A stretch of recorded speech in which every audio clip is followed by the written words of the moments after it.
भारत में जिन मुद्दों पर चर्चा होनी चाहिए, उन मुद्दों पर चर्चा ना हो करके ऐसे मुद्दों पर चर्चा होती है, जो कोई मुद्दा नहीं होते हैं। आप सब जानते हैं कि भारत के अंदर यूजीसी एक्ट को लेकर के पिछले कुछ महीनों से चर्चा चल रही है।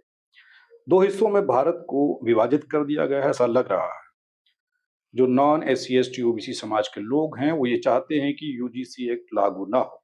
लेकिन वहीं पर जो एससी, एसटी, ओबीसी समाज के लोग हैं, वो चाहते हैं कि ये एक्ट लागू हो जाए। एक्ट लागू होगा, नहीं होगा, ये अब कोर्ट पर डिपेंड करता है। सुप्रीम कोर्ट में ये मामला पहुंच गया है।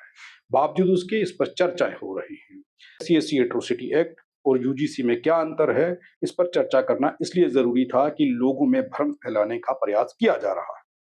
मेरे साथ वरिष्ठ पत्रकार सुधीर कुमार हैं। इस मामले पर चर्चा करेंगे और इसे विस्तार से समझने का प्रयास करेंगे कि क्या जो लोग इस मामले को लेकर के चर्चा करते हैं, वो लोग एससी, एसटी एट्रोसिटी एक्ट या फिर यूजीसी के बारे में जानते भी हैं या नहीं। क्योंकि मैंने पहले कहा कि भारत को 2 हिस्सों में विभाजित कर दिया गया है इस एक्ट की वजह से। सुधीर साहब, बहुत-बहुत स्वागत है हमारे इस प्रोग्राम में आपका। नमस्कार जी।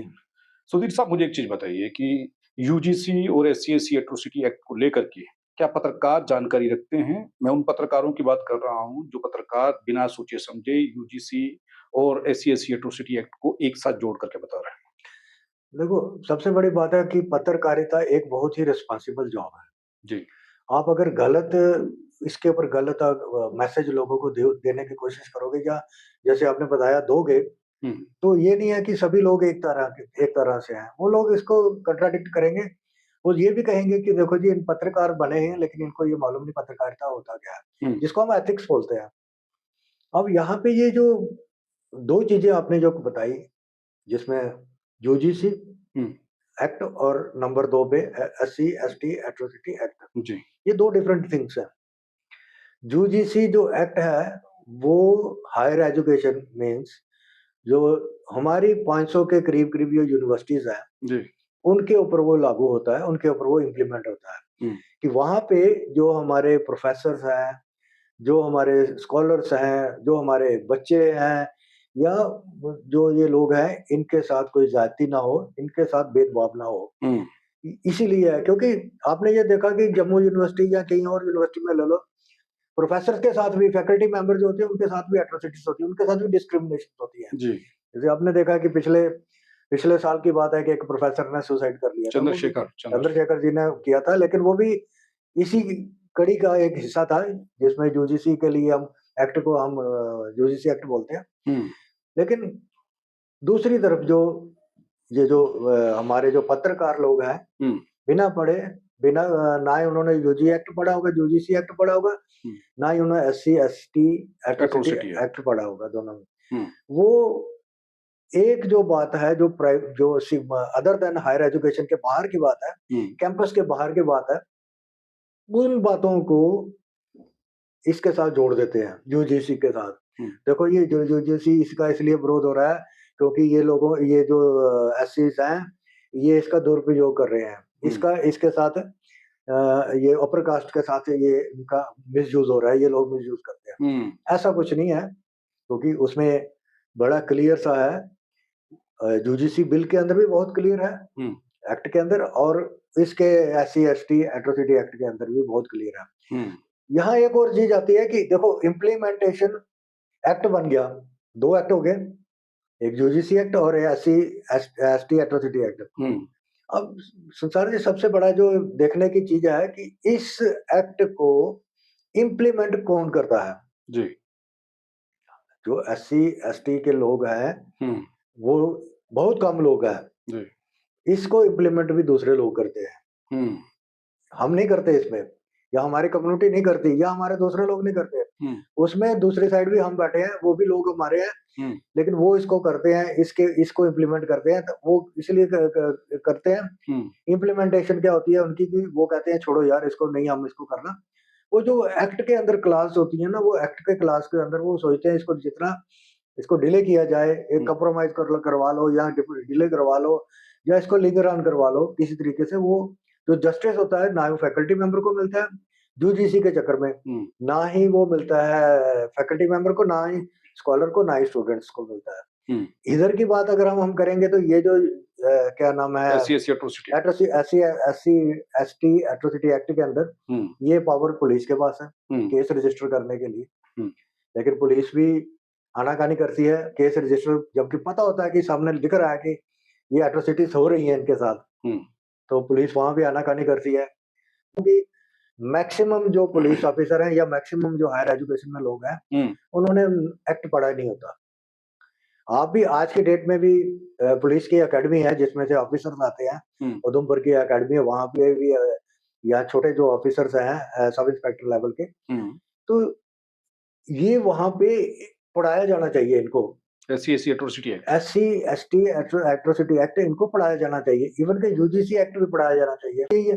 मैंने यही कह रहा हूँ कि ये इसलिए जरूरी है कि कोई दूसरा जो आदमी है, इनोसेंट आदमी भी बीच में जो है ना ट्रैप ना होना चाहिए।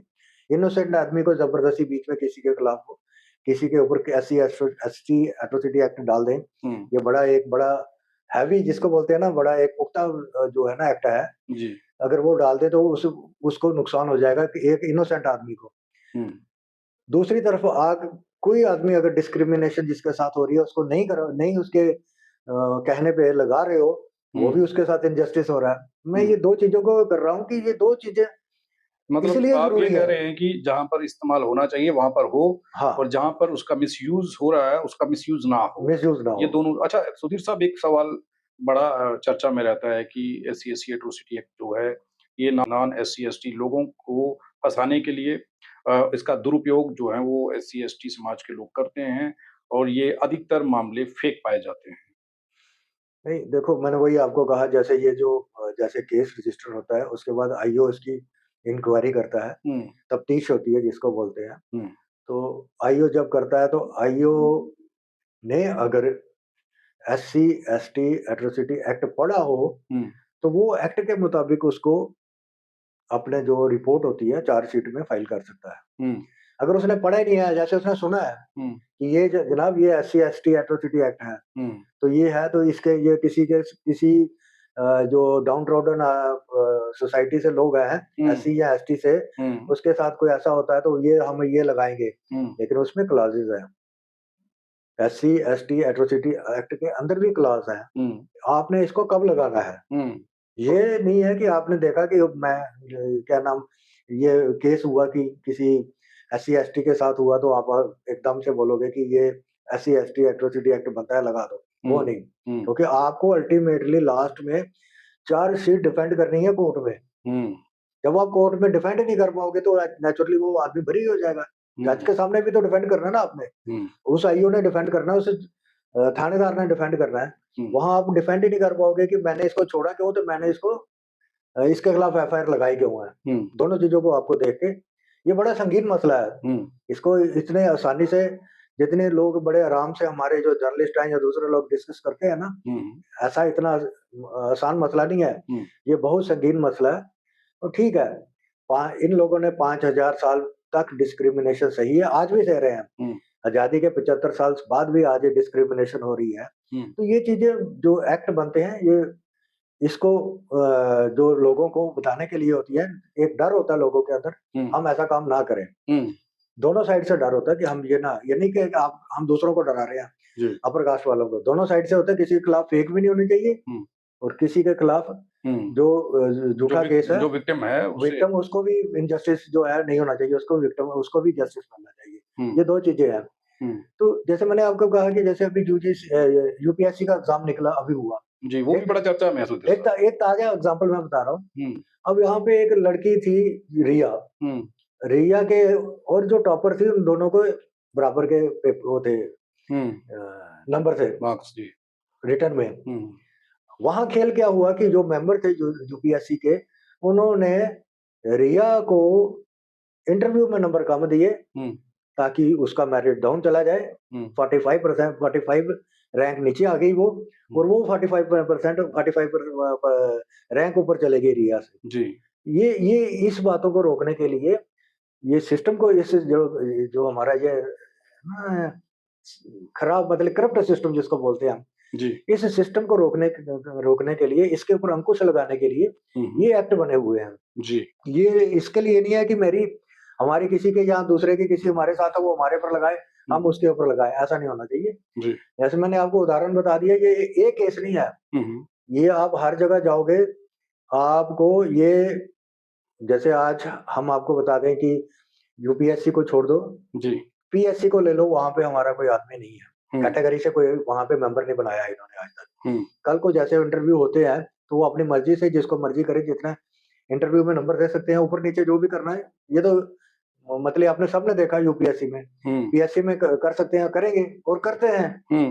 अच्छा, एक चीज आजकल सोशल मीडिया पर ये चीजें भी सुधीर साहब ट्रेंड कर रही हैं कि फेक एससी एसटी लोग भी हैं। वो लोग फर्जी जो है वो कागजात बना करके, डॉक्यूमेंट बना करके नौकरियां कर रहे हैं या फिर एससी एसटी का हक खा रहे हैं। ये कैसे हो रहा है सब? ये कैसे संभव है? ये पहले ऐसा होता था, अभी भी हो रहा है, काफी लोग लगे हुए हैं। और जैसे पिछले बार भी पार्लियामेंट में ये क्वेश्चन लगा था, उन्होंने पार्लियामेंट ने माना था, गवर्नमेंट ने माना कि ऐसा फेक एससी और एसटी जो लोग, एसटी कम है, एससी ज्यादा है, एससी जो फेक लोग हैं वो लगे हुए हैं फेक सर्टिफिकेट से। लेकिन अभी तक जो लगे हैं उनके खिलाफ कहा जाता है, लेकिन एक्शन कुछ नहीं होता। एक्शन मतलब अगर आपको आइडेंटिफाई हो गया है कि ये 50 आदमी, ये 100 आदमी या 200 आदमी लगे हैं, इन्होंने फेक बनाया है एससी सर्टिफिकेट, तो उनके खिलाफ एक्शन होनी चाहिए। लेकिन ये कैसे संभव है सुधीर साहब कि वो ऑनलाइन सिस्टम है सर आज की डेट में, ये है वो सब रहता है वहाँ पर, बावजूद उसके ये सब कुछ कैसे हो पाता है? ये संभव कैसे है? और सबसे बड़ा सवाल, आखिरी सवाल ले रहा हूँ कि जो लोग ये कहते हैं कि जातिवाद नहीं है, जातिवाद को खत्म कर देना चाहिए, तो अगर वो लोग एससी का सर्टिफिकेट लेकर के नौकरी कर रहे हैं, तो वो लोग क्यों ना खुद को एससी मान ही लें? उन्हें जाति का जो घमंड है उसे भी रखना है और एससी समुदाय के बच्चों का हक भी खाना है। देखो संसार जी, पहले सबसे बड़ी बात यह है कि एक मैं बात बताऊं पहले से कि ये जाति ऐसा बीमारी है, ये जाति नहीं है। ये जाति है कि जाति नहीं? जाति नहीं है। जाति जो है ये जाति नहीं है। दूसरा ये है कि ये जो आज का जो हमारा सिस्टम है, सिस्टम में इतनी पोलराइजेशन हो चुकी है कि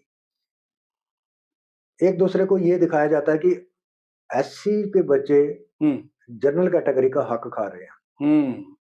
तो जनरल कैटेगरी को कहा जाता है कि आपका हक एससी खा रहे हैं। यहाँ पे मैं आपको क्लियर कर दूं, ऐसा ये झोल क्या है?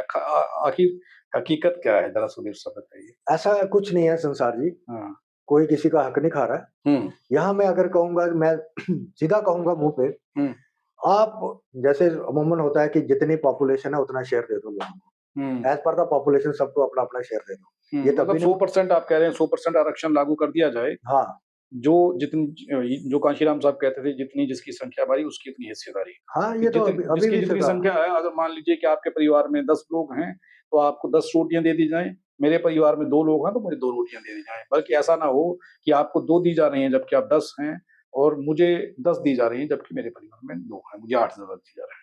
ये दूसरा एक और मैं चीज इसमें बता दूं कि जो जैसे आपने देखा कि 3% पॉपुलेशन एक कम्युनिटी की है, और गवर्नमेंट के अंदर वो उनकी जो भागीदारी है 85% है। उसके अलावा अगर आप एससी को देखोगे, एसटी को देखोगे, ये लोग अभी आगे आए हैं पिछले 70-75 साल में ले लीजिए। हाँ, पिछले 70-75 साल में भी नहीं है, जब से कॉन्स्टिट्यूशन लागू हुआ है। 20-25 साल में ये थोड़ा आगे बढ़ने की कोशिश की है इन्होंने, पिछले 20-25 साल से। उससे पहले ये भी मतलब इतना पैसा होता नहीं था, स्टडी ये कर नहीं पाते थे, पढ़ाई ये कर नहीं पाते थे, तो मतलब ज्यादा से ज्यादा सरकारी स्कूलों के हालात तो आप जानते ही। हाँ, ज्यादा से ज्यादा पीएन और क्लर्क के चक्कर में रहते थे ये, 4th क्लास में।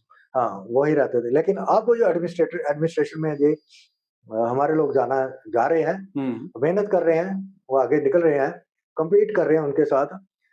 तो ये वहाँ पे भी जो एडमिनिस्ट्रेशन लेवल पे भी आप देखो ना संसार जी, वहाँ पे भी इनजस्टिस होता है। सेंट्रल गवर्नमेंट में मैं आपको बता दूं 73 एडमिनिस्ट्रेटिव सेक्रेटरीज होते हैं, उसमें एक भी ऐसी नहीं है। एडमिनिस्ट्रेटिव सेक्रेटरी जो देश को चला रहे हैं, देश को यही जो इम्प्लीमेंट है, एससी का स्कॉलरशिप, एससी को जॉब, एससी को बैकलॉग, एससी को जितने बेनिफिट हैं, डेवलपमेंट स्कीम्स जो एससी के है, वो उन्हीं के थ्रू इम्प्लीमेंट होती है।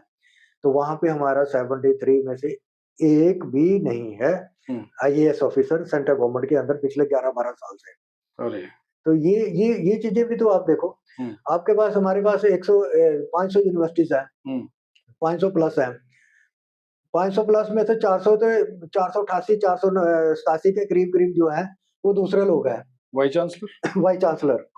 तो बाकी के लोग हैं ये, उसमें तो एक दो होगा ऐसी, एक दो, दो तीन, एक दो होगा ओबीसी हो जाएगा यहाँ। ओबीसी कोई नहीं है उसमें। अरे क्या कमाल की बात ओबीसी उसमें कोई नहीं है, है ही नहीं ओबीसी। जो सरकार के गुण गाते हैं ना दिन रात ओबीसी, वो उसमें कोई नहीं है। अरे तो वो कुछ एक आध बीच में पंजाब में कोई, हमारे वहां पे कोई सरदार जी होंगे, किसी जगह पे मुस्लिम होंगे जैसे, बस।